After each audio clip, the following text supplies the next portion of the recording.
salud de la humanidad. Fernando Valladares.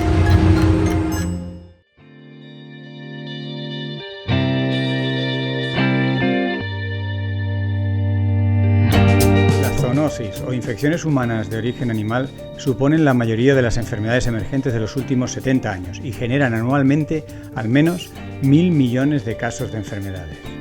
A veces tendemos a pensar que los bosques tropicales y las selvas inexpugnables son reservas peligrosas de estos patógenos y tendemos a verlos como lugares muy comprometidos para el ser humano. Es cierto que contienen muchas especies, no en vano son reservorios de biodiversidad, una biodiversidad de la que nos aprovechamos para materias primas, fármacos y multitud de principios activos. Pero es justo en esos lugares donde encontramos la defensa contra las pandemias. Así que la preocupación es justo al revés. Nos debe preocupar la pobreza, no la riqueza de especies, ya que es la disminución de especies lo que pone en riesgo nuestra salud. Un reciente estudio de Johnson y colaboradores en los Proceedings of the Royal Society demuestra que el número de virus capaces de infectarnos a los humanos que están presentes en especies de mamíferos aumenta con la abundancia de las especies de mamíferos de la que se trate, es decir, aquellas especies comunes que se han adaptado a ecosistemas alterados por los humanos son en realidad las más peligrosas, las que más virus que nos pueden infectar contienen. Con la degradación de los ecosistemas y la pérdida de especies, nos quedamos con las especies más peligrosas. Desaparecen primero las especies que tienen menos riesgo de infección a humanos. Se vio con la enfermedad del Nilo y la diversidad de aves. Se vio con el virus del Hanta y los roedores, y especialmente con la enfermedad de Lyme en la costa este de América del Norte.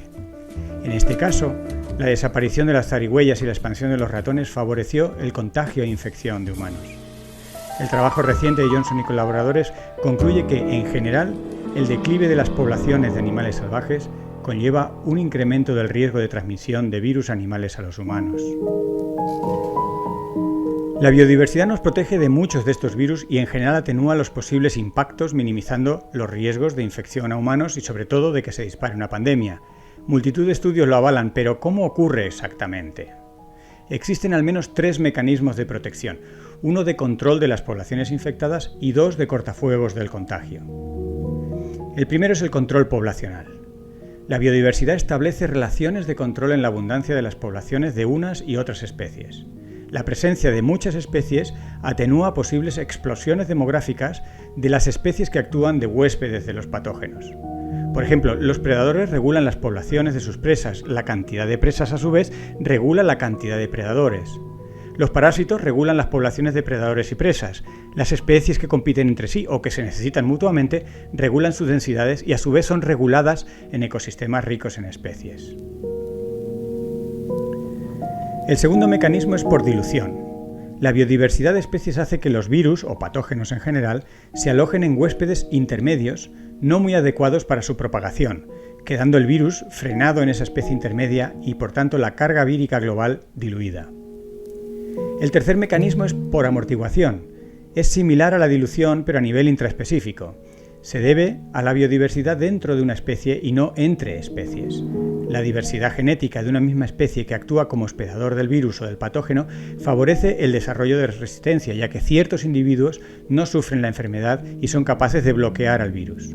Lo estamos viendo en nosotros mismos, con grandes diferencias entre personas. Unas que apenas sufren la enfermedad, otras que enferman gravemente, algunas que son grandes propagadores siendo asintomáticas y toda una variedad de respuestas humanas al virus. Esta diversidad de respuestas favorecida por la diversidad genética aumenta las posibilidades de generar resistencia, reduce significativamente la transmisión y el contagio y reduce, al igual que la dilución, la carga vírica global y el riesgo de pandemia. Poblaciones, por tanto, genéticamente empobrecidas son muy vulnerables a los patógenos y suponen un riesgo de transmisión a humanos. Del coronavirus que genera la COVID-19 sabemos que se originó en el murciélago, pero no se ha visto ni se espera la infección directa desde este animal, ya que apenas hay contactos humanos con murciélagos y la ruta epidemiológica murciélago-humanos se ha descartado en todos los virus anteriores. Sabemos que pasa a otros animales, aunque no sabemos a cuántos tipos de animales distintos puede afectar. Se encontró, por ejemplo, en un tigre de un zoológico de Nueva York, además de en los famosos pangolines. Estudios moleculares y filogenéticos están viendo qué grupos animales pueden actuar como hospedadores intermediarios del virus. se ha visto que varias especies de mamíferos y aves tienen los receptores adecuados para el virus, por lo que es muy importante interrumpir la cadena de contagio entre especies. Una medida directa para interrumpir la cadena de contagios tanto entre especies animales como entre estas y los humanos es revisar, regular o incluso prohibir los llamados mercados húmedos. En estos mercados, multitud de especies de animales se mantienen vivos y en condiciones sanitarias deficientes hasta el momento de ser vendidos o consumidos. Una razón adicional para eliminar o cambiar profundamente estos mercados es que en estos lugares, así como en todas las etapas de captura, manipulación y transporte, los animales sufren un estrés intenso y prolongado.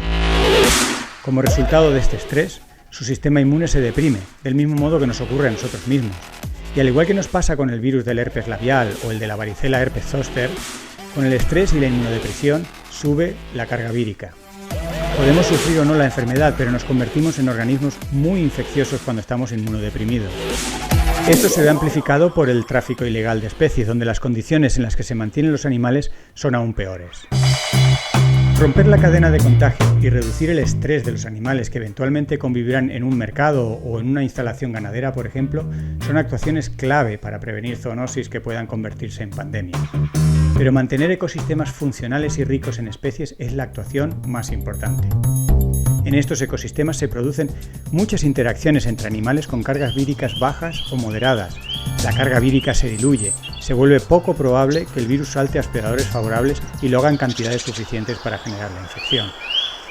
Además, en estos ecosistemas ricos en especies existen predadores que pueden eliminar a los individuos más débiles, los que están experimentando la enfermedad, y favorecen, por tanto, a los más robustos, cuyo sistema inmune deja poco margen de proliferación al virus. De esta forma, el virus se mantiene en cantidades bajas y queda controlado por la dinámica de varias especies, por las interacciones y los contactos entre distintos individuos y especies de animales y plantas en una comunidad rica. Así es como la biodiversidad nos mantiene protegidos, asegurando un bajo riesgo de infección.